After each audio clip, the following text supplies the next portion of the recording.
Algunas escenas en este programa han sido recreadas. En un banco en las afueras de Los Ángeles, explota una pesadilla sin que nadie la escuche, sin testigos que hayan visto a sus astutos perpetradores. Es la incursión perfecta donde dinero y asaltantes desaparecen sin dejar rastro. Con pocas pistas para empezar, el FBI deberá hacer uso de sus instintos y su determinación para resolver un caso que luce imposible determinar. La evidencia se acumula, no hay sospechosos evidentes. Asesino en serie fugitivo. Ted Kaczynski es arrestado.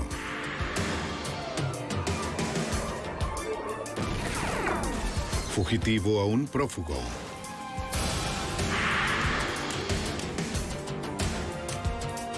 Los archivos del FBI. El robo de bancos es un crimen atrevido pero simple. Una máscara, un arma, una nota al cajero. Pero la incursión bancaria es diferente. Se necesita talento para desactivar una alarma y penetrar una bóveda. Soy Jim Castro, exdirector del FBI en Nueva York. En 1972, ocurrió sin tropiezos la mayor incursión bancaria en el país. 8 millones desaparecieron. Ahora los agentes deberán rastrear una banda de criminales con dinero suficiente para desaparecer para siempre. El golpe perfecto. Laguna Niguel, California. 27 de marzo de 1972. Es lunes en la mañana en el Banco United, California. Y los empleados se preparan para abrir.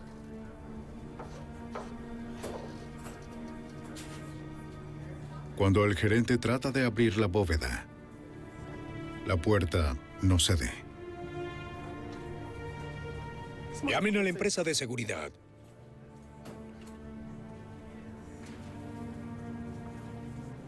Veinte minutos después, llega un técnico en bóvedas para revisar el sistema de cierre. Trabaja por horas. La combinación es la correcta. Las cerraduras están en su lugar, pero sin explicación, ni el experto puede abrirla. No funciona.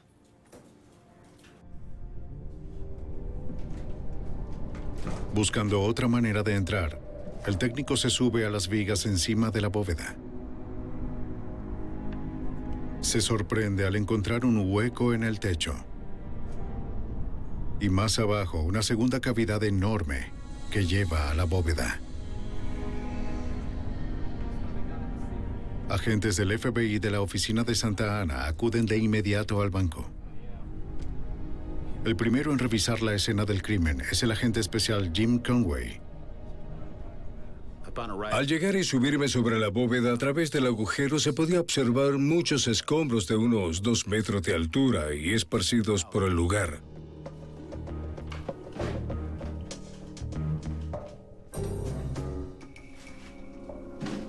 Una vez dentro de la bóveda, el técnico ve un destornillador trabado en el engranaje de la cerradura. Para los agentes, la intención era retrasar el descubrimiento del crimen. El lugar es un desastre. Mi primera impresión fue que se necesitaría mucho tiempo y esfuerzo para resolver esto. No era algo que pudiéramos resolver solo con una escena del crimen.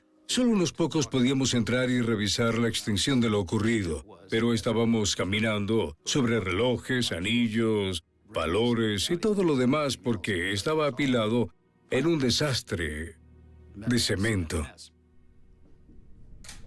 El agente especial Frank Cali comienza a ordenar el caos. Todo estaba tirado en el lugar. Había mechones de cabello, todo tipo de estados de cuenta, fotos, cosas comunes que las personas meten en cajas de seguridad. Recuerdo haber visto vasijas con cenizas de personas fallecidas. Los agentes empiezan la tarea ardua de determinar cómo entraron los ladrones a una bóveda que se suponía impenetrable.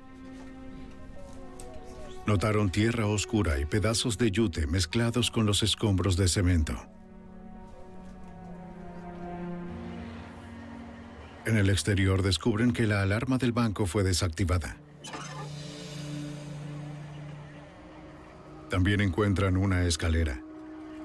Interpretando las pistas, los investigadores reconstruyen el plan intrincado de los ladrones para penetrar la bóveda.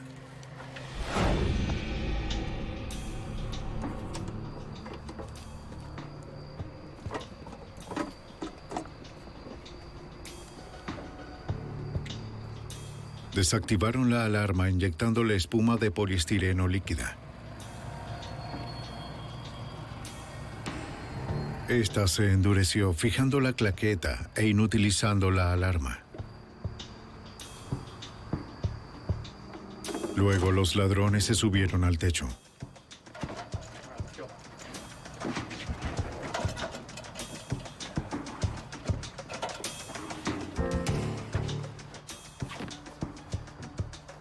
Los investigadores encontraron cinta adhesiva en un tomacorriente en el techo, lo que sugería usaron la electricidad del banco. Como no encontraron huellas, los agentes concluyeron que usaron guantes.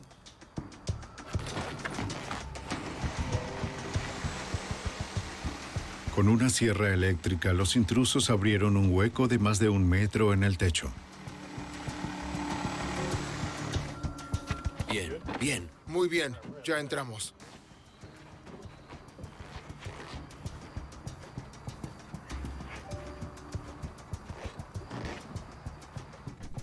Una vez que alcanzaron las vigas, sabían sin duda cómo evitar el sistema interno de alarma.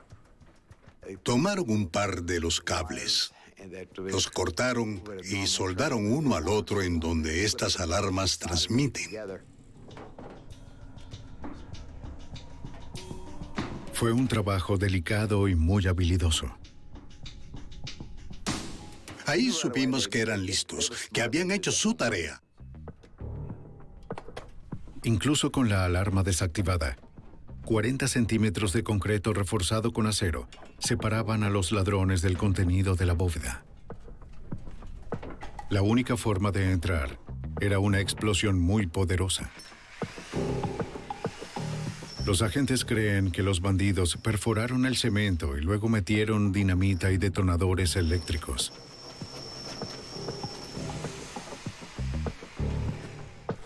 La explosión debía ser muy precisa para atravesar el cemento, sin herir a los ladrones o llamar la atención. Los agentes concluyeron que los fragmentos de yute en el suelo de la bóveda indicaban que los ladrones fueron preparados. Colocaron bolsas con yute sobre los explosivos, no solo para amortiguar el ruido, sino para dirigir la carga hacia la bóveda y hacia dentro del concreto donde la querían, y no que explotara hacia donde ellos estaban.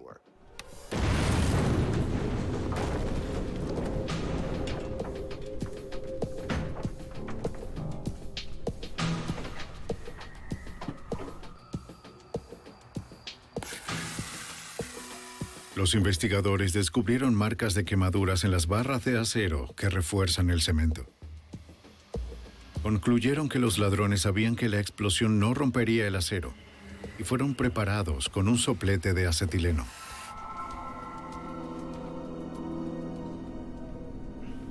Los agentes se enfocaron en evaluar la pérdida total. Los oficiales del banco reportan que faltaban $50,000 de los cajones de dinero.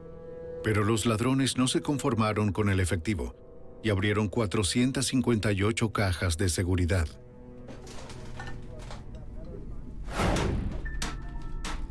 Los investigadores encontraron marcas de herramientas en las cerraduras y dedujeron que usaron un instrumento puntiagudo y mucha fuerza bruta para abrirlas una a una. Con cuidado revisaron cada cosa, dejando atrás lo que no querían.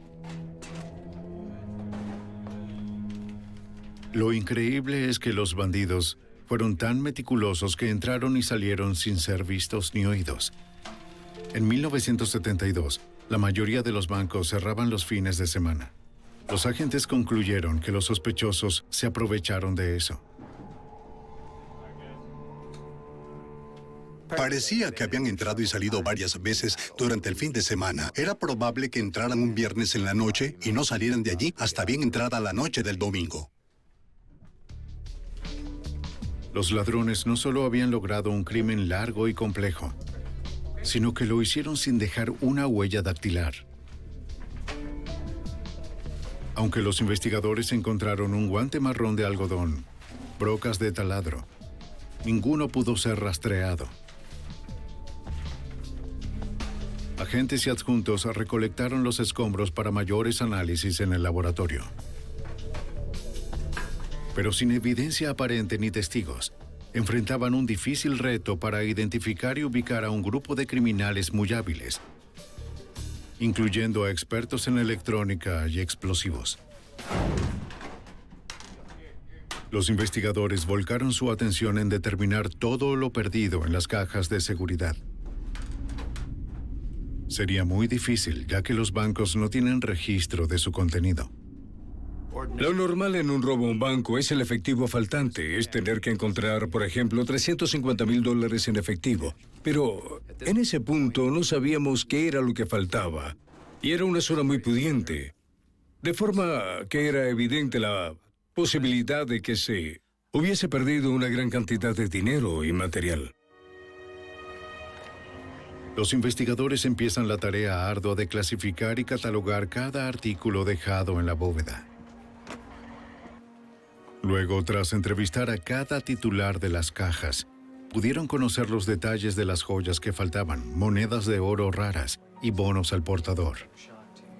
Mediante un proceso de descarte, crearon poco a poco una lista de los bienes robados. La pérdida de $50,000 en efectivo del banco parece insignificante, ya que el valor de los objetos faltantes suma más de $8 millones. El golpe se había convertido en la mayor incursión bancaria en la historia de Estados Unidos.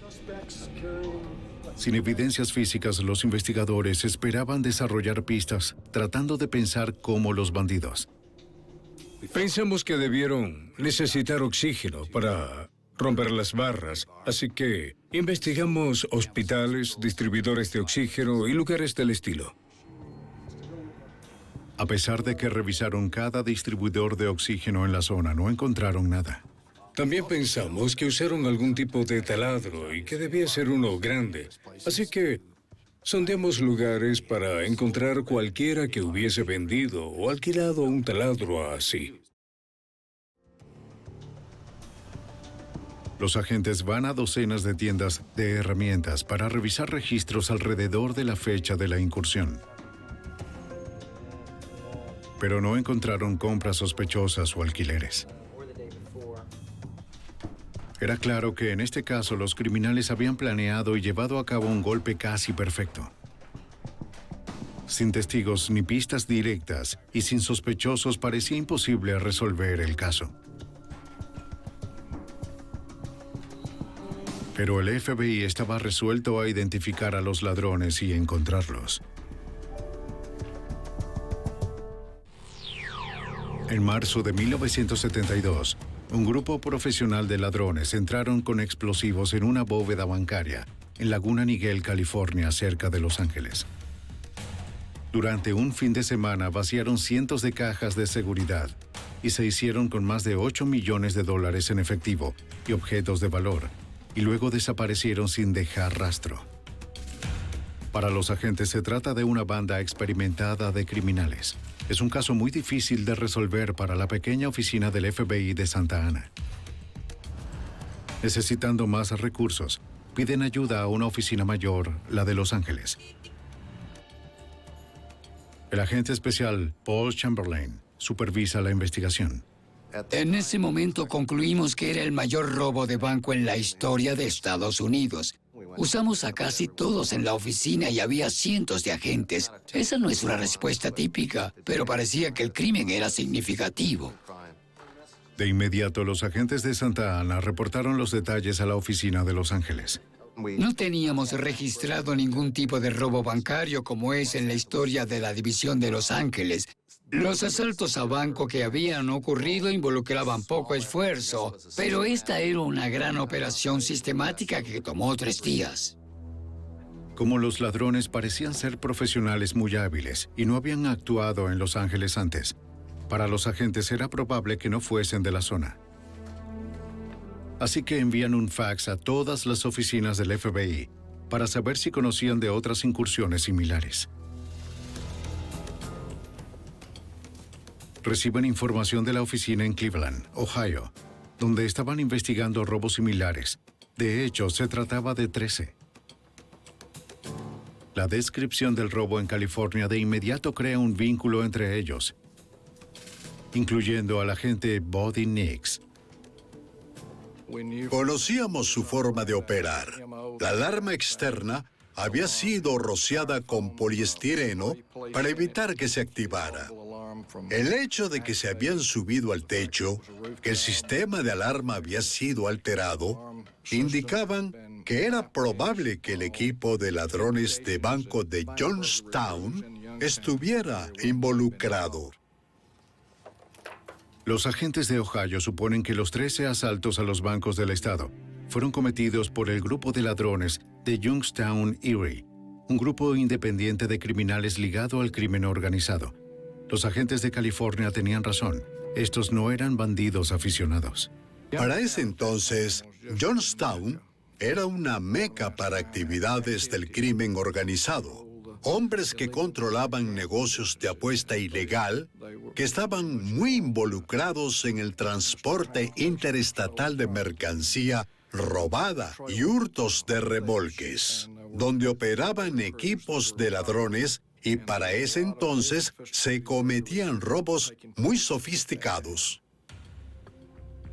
Como parte de investigaciones preliminares, los agentes de Youngstown, Ohio, habían identificado a casi 100 hombres sospechosos de formar parte del grupo de ladrones.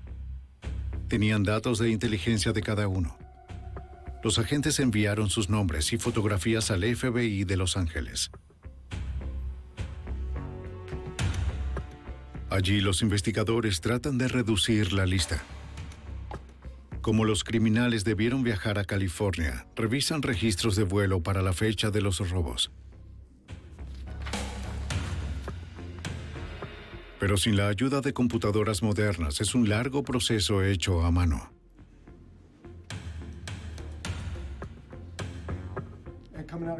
Luego de una búsqueda exhaustiva, encontraron los nombres de 5 hombres de la lista de Youngstown que habían abordado un vuelo reciente a Los Ángeles.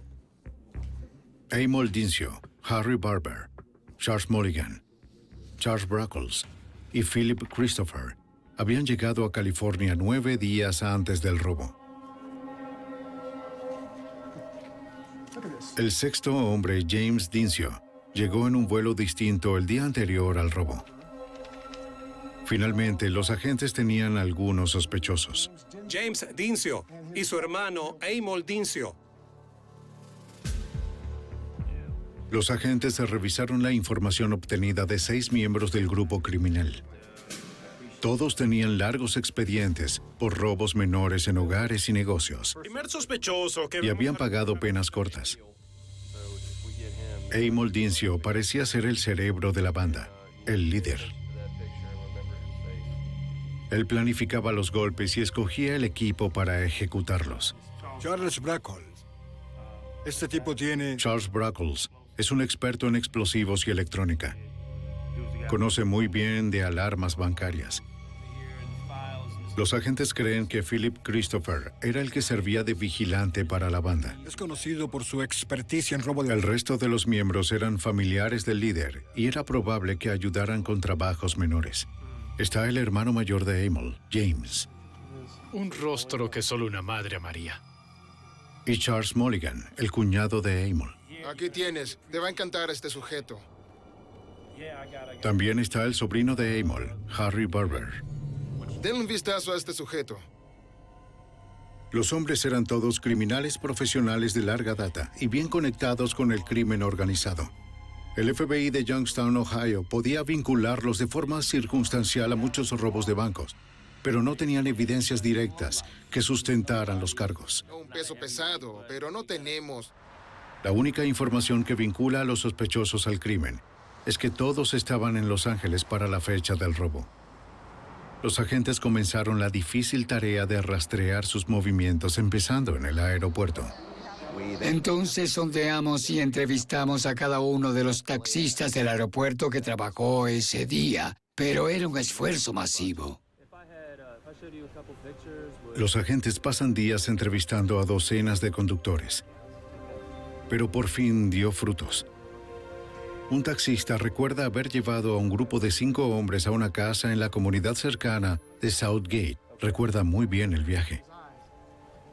El taxista recordaba a estos hombres por 2 razones específicas. Una por la propina de $100 y tenían aspecto de tipos duros y agresivos.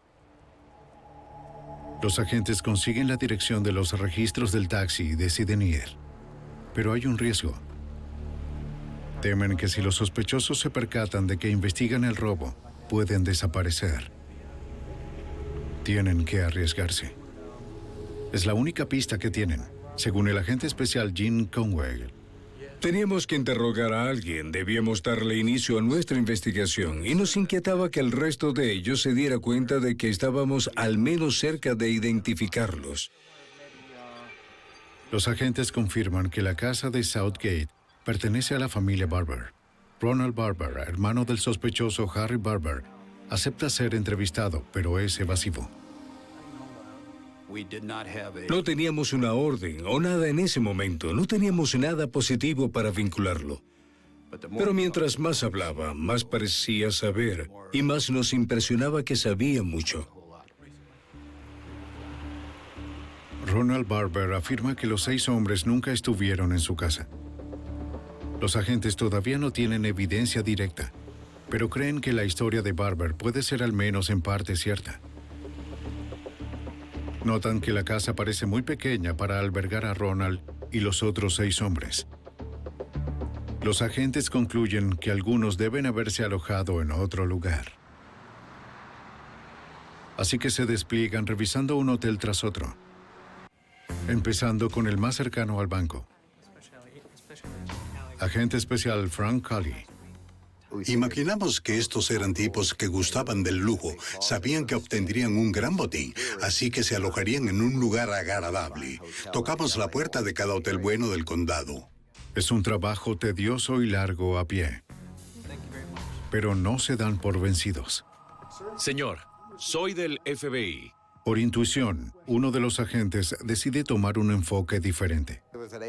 A un agente le pareció que era probable que no se alojasen en los mejores hoteles, y por su cuenta entró en un hotel de camioneros.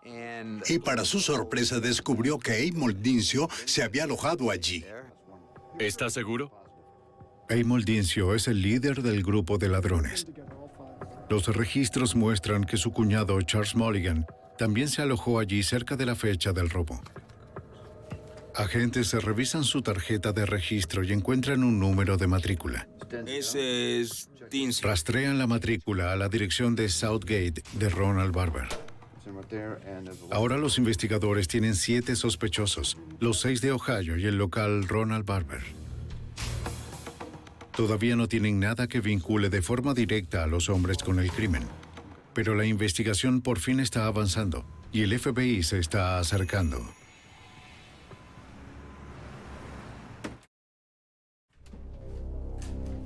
Semanas después de un robo bancario multimillonario en el sur de California, el FBI identifica a 7 sospechosos. El cabecilla Amol Dincio y su hermano James Dincio, Charles Mulligan, Philip Christopher, Charles Brockles y Harry Barber y su hermano Ronald Barber. Una banda infame de ladrones profesionales basada en Youngstown, Ohio. Agentes determinan que al menos 2 de los hombres se alojaron en un motel de la zona días antes del golpe. ¿Está seguro? El agente especial Paul Chamberlain está convencido de que los hombres son culpables, pero no tiene evidencias para probarlo. Por referencia uno sabe quién está involucrado, pero se necesita tener referencia en una corte federal. Los agentes consiguen una orden de registro de llamadas del motel y descubren una serie de llamadas a un residente local, Earl Dawson. La investigación de antecedentes arrojó que había sido militar de la Marina con entrenamiento en municiones y explosivos. Y como ocurrieron importantes explosiones en el banco, se convirtió en un objetivo de interés para nosotros. El agente especial Frank Cali descubre otra conexión interesante. Dawson es de Youngstown, Ohio, la base de operaciones del grupo de ladrones.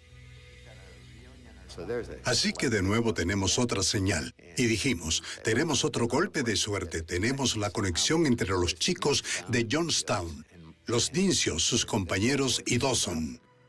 Los agentes deciden abordar a Dawson en su casa y convencerlo de que debe cooperar. Le muestran fotos de Emil Dincio y sus socios y le preguntan si los conoce. Dawson es reacio a hablar. Sabiendo que Dawson es un ex militar de la Marina, el agente especial Cali apela a su sentido del deber. Earl era muy patriota y yo soy un ex militar de la Marina, así que usé eso. Le dije, vamos, Earl, tú sabes, estuviste en la Marina, serviste a tu país. Le dije, Earl, es importante, es un gran caso. Y me dijo, ¿de qué se trata? Le dije, ¿has oído algo sobre el robo del banco en Laguna Niguel? La estrategia de Cali funciona. Dawson decide hablar. Admite conocer a 3 de los sospechosos, Emil Dincio, su hermano James y Charles Mulligan.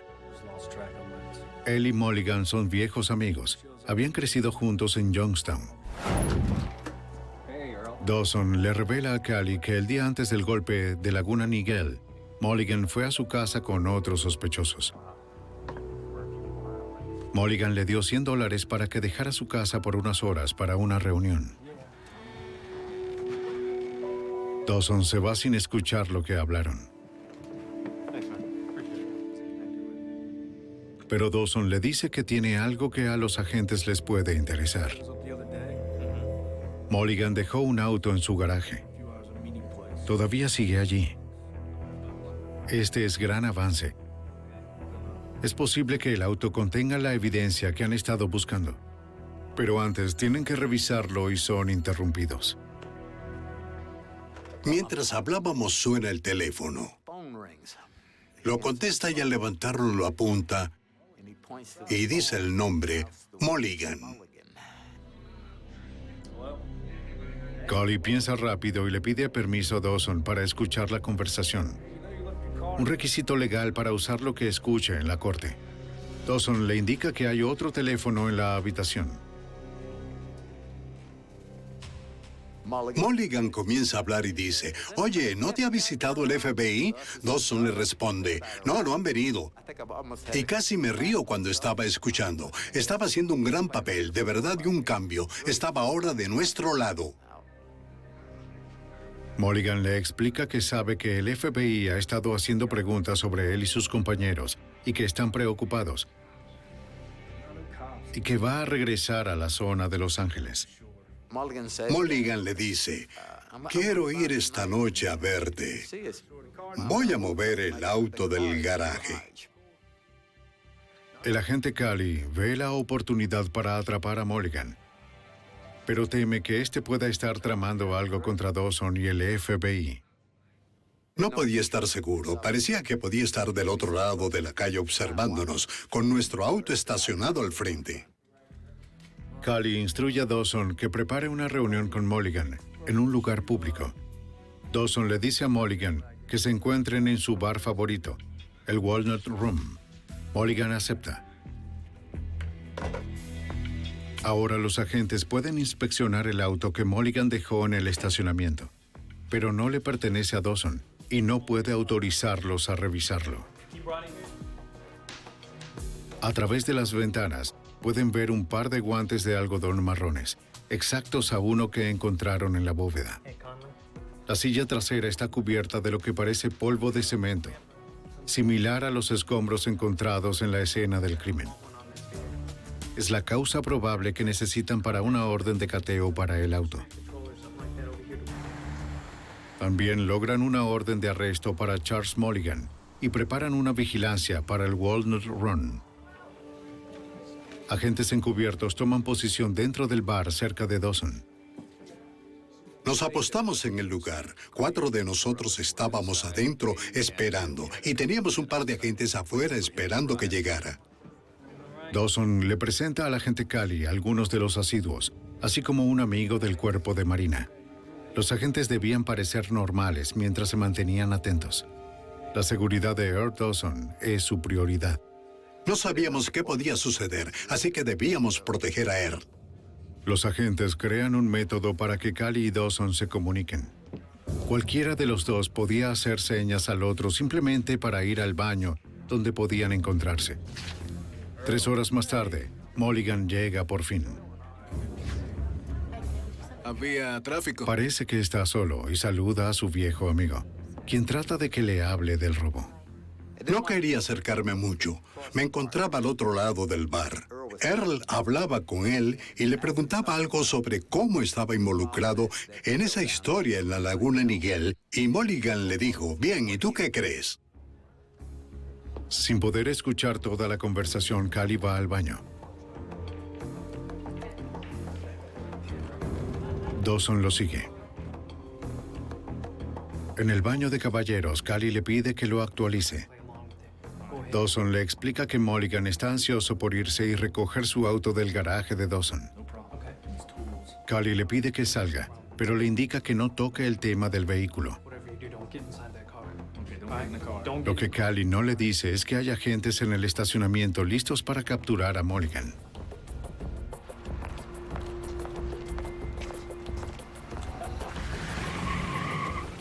Por fin, los agentes hacen el primer arresto del caso. Mientras detienen a Mulligan, simulan arrestar también a Dawson para esconder su apoyo a las autoridades. Mulligan es acusado de robo bancario. No se resiste al arresto, pero cuando los agentes tratan de interrogarlo, se niega a hablar. Esperan encontrar respuestas en el auto que quería recoger. Agentes regresan a la casa de Dawson a inspeccionar el auto. Encontramos un taladro grande usado para perforar y otras herramientas que consideramos que pudieron haber sido usadas para cometer el crimen. Agentes recuperaron monedas robadas junto con mechas de taladro, sopletes de acetileno, martillos y otras cosas que también pudieron ser usados en el golpe en Laguna Niguel. Y nos sentimos muy bien por eso, que habíamos dado algo valioso, un jonrón. Técnicos en evidencia enviaron todo al laboratorio del FBI en Washington, D.C. para ser procesado. Como los analistas tardan días, agentes de campo revisaron más registros telefónicos del motel. Un número es de una agencia inmobiliaria en Laguna Niguel, California. La gerente le muestra un condominio que ella le alquiló a los sospechosos Ronald y Harry Barber días antes del robo. Los Barber le dijeron que tenían planes de quedarse 3 meses, pero se fueron después de solo 3 semanas. No daños ni problemas. Ella nos pudo precisar las fechas exactas en que llegaron y se fueron. Los hombres se mudaron de repente el 27 de marzo, el día en el que el crimen fue descubierto. La gerente autoriza a los agentes a revisar el condominio, desde donde puede verse el banco robado.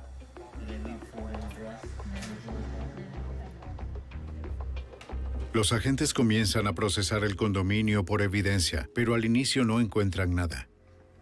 Todo el interior había sido limpiado por algún tipo de producto. Parecía que los sospechosos habían sido tan meticulosos allí como lo fueron durante el robo. No había ninguna evidencia valiosa de la que recuperamos del banco, por lo tanto no era una sorpresa que el lugar hubiese sido limpiado. Parecía que habían hecho todo para asegurarse de no dejar evidencia. Sin embargo, habían cometido un error crucial. Un miembro del personal de evidencia revisa el lavaplatos y al abrirlo se percata de que está cargado de platos sucios y que alguien olvidó encenderlo. Los platos sucios están cubiertos de múltiples huellas dactilares.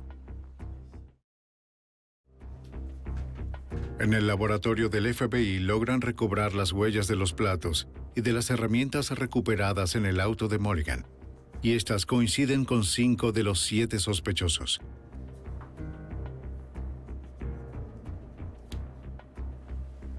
Expertos en marcas de herramientas examinan las dejadas en las cajas de seguridad y las comparan con un martillo encontrado en la maletera del auto de Mulligan.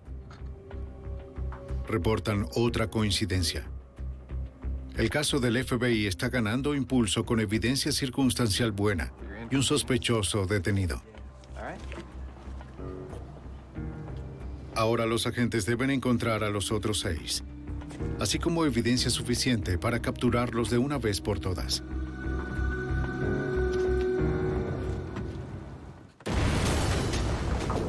En el sur de California, el FBI logra conectar un equipo de 7 miembros de un grupo criminal organizado y basado en Youngstown, Ohio, a un robo de banco multimillonario, al recuperar herramientas del auto del sospechoso Charles Mulligan usadas en el robo.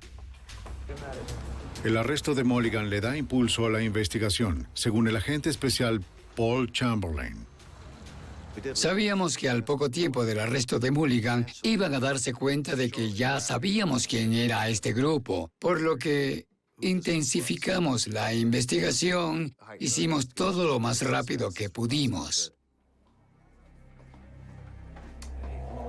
Pero como la mayoría de la evidencia es circunstancial, el caso depende del testimonio del informante Earl Dawson, a quien el FBI debe proteger. Pero hagas lo que hagas y sea lo que ocurra, es probable que él fuese el testigo clave, porque el caso en su mayoría estaba flojo. La evidencia física era insuficiente. Él era el que podía unir todas las piezas. Estaban siendo acusados de conspiración y robo y podía ponerlos a todos juntos en su casa.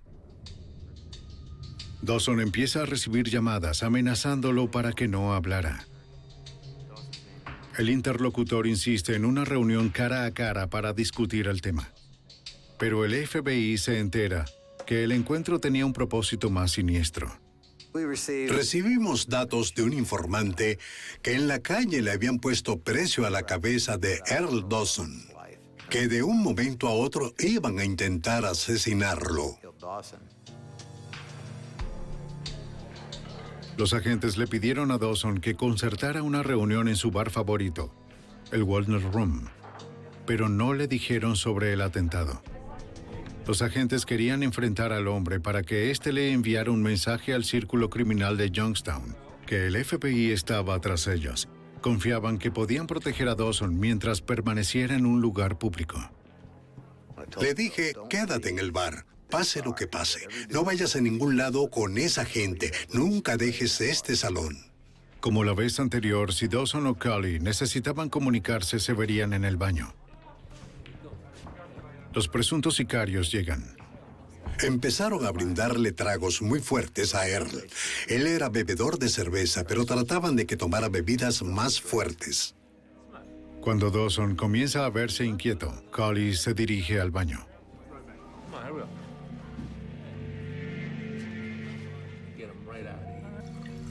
Dawson le dice a la gente que está asustado. Los sicarios quieren que se vaya con ellos. Le dije, Earl, no te vayas de este lugar con ellos. Créeme, no te vas a ir. El agente Cully le pide a Dawson que espere en el baño. Escúchame, quédate aquí y ya vuelvo a buscarte. Está bien. Solo quédate aquí.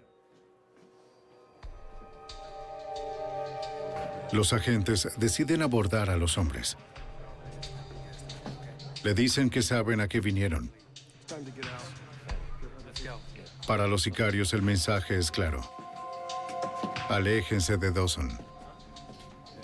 No tuvieron problema en irse y fueron llevados al aeropuerto, donde fueron escoltados a un avión y partieron del sur de California. Para garantizar la seguridad de Earl Dawson, el FBI lo incluye en el programa de protección de testigos. Luego los agentes van tras el resto de los sospechosos.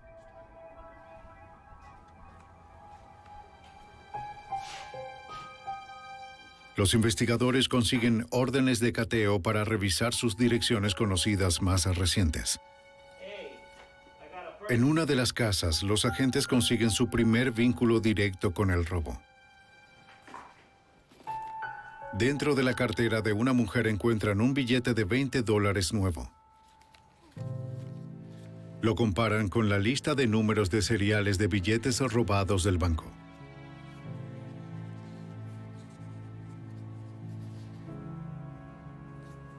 El billete coincide. El agente especial Buddy Nix del FBI de Youngstown recibe el dato de un informante que indica que los miembros de esta banda se caracterizan por enterrar el efectivo robado hasta poder lavarlo con seguridad. Identificamos un terreno de unas 8 o 10 hectáreas donde nos habían informado que parte del botín había sido enterrado. Por días estuvimos cavando, usando picos, palas y sensores. Y por último, alquilamos una excavadora. El terreno está al lado de una propiedad de James Dincio. Después de más de una semana cavando, los agentes dieron con el botín. Desenterraron varios cofres pequeños repletos de millones de dólares en efectivo y bonos que pudieron rastrear al robo del banco de Laguna Niguel. Luego los agentes reciben otra pista. Un vecino del líder de la pandilla, Amol Dincio, llama a la policía y reporta haber encontrado una cava enterrada en su jardín. Contiene casi $100,000. Justo aquí el señor Dincio. Los seriales de los billetes coinciden con los del banco robado y encuentran huellas dactilares de Amol Dincio en la cava. Con más evidencia directa contra la pandilla, los agentes comienzan a hacer arrestos. Primero acuden a la casa de Ronald Barber en Southgate, California. Llegan con órdenes de cateo.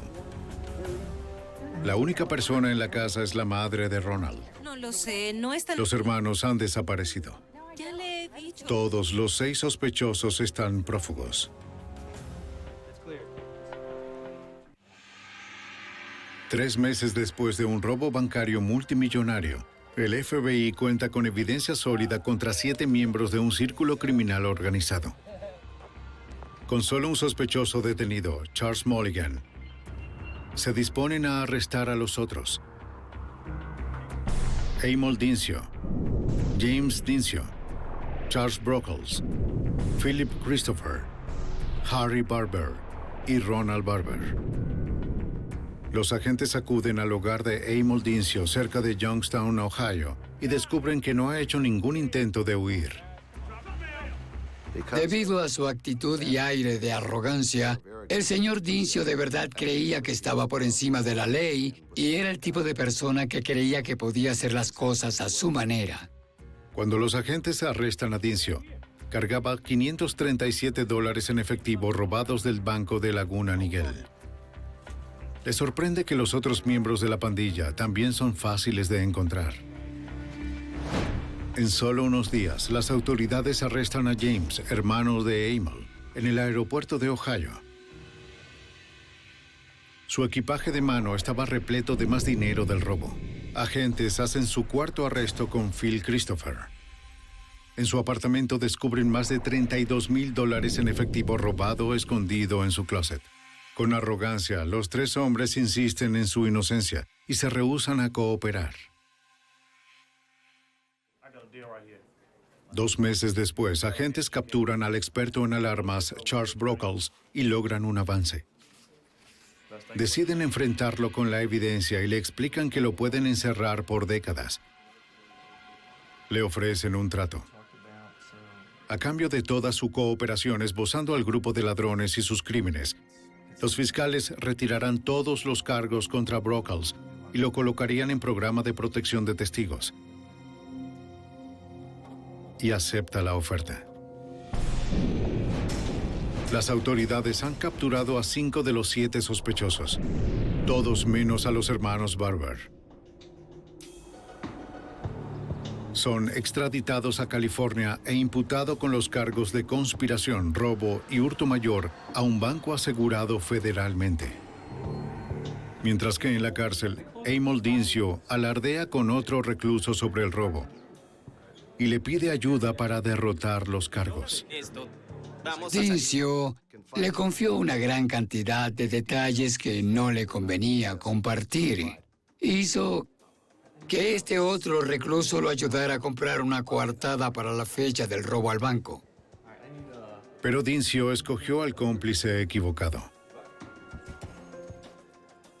El otro recluso era alguien que había tenido contacto con autoridades policiales en muchas ocasiones en el pasado y se dio cuenta de que lo que le habían contado podría ser de importancia para alguien y nos contactó.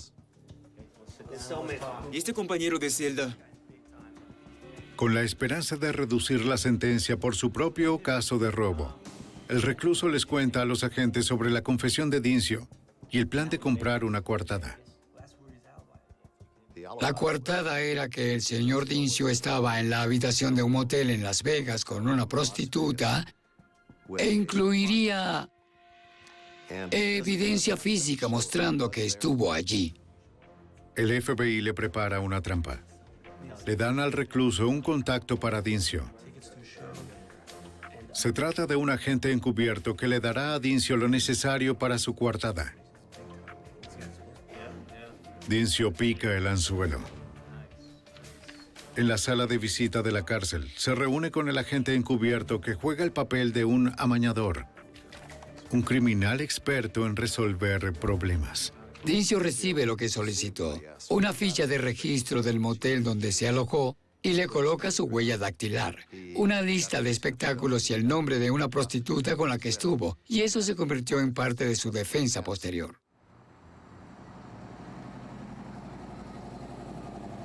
El juicio se inicia en Los Ángeles en octubre de 1972. Amol Dincio presenta su coartada falsa, pero el agente encubierto del FBI testifica sobre la trama. El jurado condenó a Dincio y a los otros 4 acusados. Reciben sentencias que van de 15 a 20 años. Pero aún no termina. Todavía están prófugos 2 sospechosos, Harry y Ronald Barber. Unos meses después, el FBI recibe el dato que ambos hermanos están viviendo en un apartamento en Rochester, Nueva York. Los agentes acuden al lugar y Ronald Barber les abre la puerta. Es arrestado y enviado a California, donde un jurado lo condena y sentencia a 15 años. Se niega a decir dónde se encuentra su hermano Harry. Pasan 8 años y Harry continúa prófugo. Luego, en 1980, una mujer en Brookville, Pensilvania, contacta al FBI. Y sabía que él y sus amigos... Le dice a los agentes que su amiga está viviendo con un hombre que le contó que había cometido un famoso robo bancario en California. Porque su familia... Y que su nombre verdadero es Harry Barber. Harry Barber. Estaba preocupada. La mujer le dice al FBI que en un intento de llevar una vida legítima, el fugitivo está trabajando en mantenimiento en un campamento local. Los agentes se movilizan y lo arrestan. ¿Harry Barber? ¡Harry Barber! ¡FBI! ¡Suba las manos y suelte los cables! Harry Barber es declarado culpable y sentenciado a 20 años.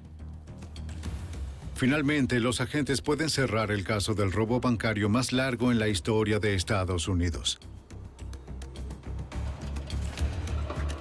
Las autoridades creen que Amol Dincio y su pandilla cometieron más de una docena de robos a bancos, llevándose más de $30 millones en total. Al encerrarlos, agentes del FBI de Ohio hasta California lograron detener a uno de los círculos más sofisticados de ladrones de bancos de todos los tiempos.